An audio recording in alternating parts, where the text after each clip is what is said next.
hoarding, there is a strong, so strong resistance. But remember, the resistance comes from emotions. And once you realize that it comes from emotions, we have a way that we can deal with it. What is it? It's the chronic and automatic inner response to being told what to do, to a perception of expectations and or pressure and demands.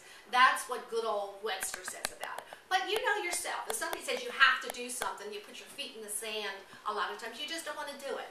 You know, so this is why hoarding is so difficult, because somebody comes in and says, clean up your stuff, and right away the walls go up.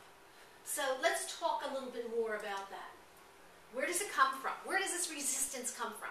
You know, it is a compulsive disorder, obsessive compulsive disorder. It is a form of that. Now, where does it come from? A lot of times they say it's rooted in childhood. And you know what? That's funny to say sometimes to me, because so many people have had so many different types of childhoods. They've either been let to do too much or held in too much. But for the individual personality, something happens in their childhood which may not affect somebody else, but it happens to them, that it really does set them on this path. They have a trapped feeling. You know, they can't have anybody in, they can't do anything, there's this trapped feeling. They want to, our wants become shoulds. You know, Sally was perfect.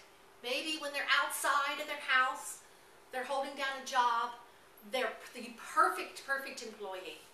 Their shoulds become perfection.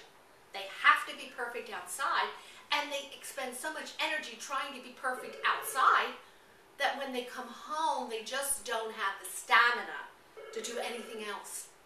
So they just get into this pattern of behavior. Perfect outside, fall apart when they come home. And they just don't really realize how much stuff they have. And also they give up. Just becomes to be so much stuff. So what are you going to do?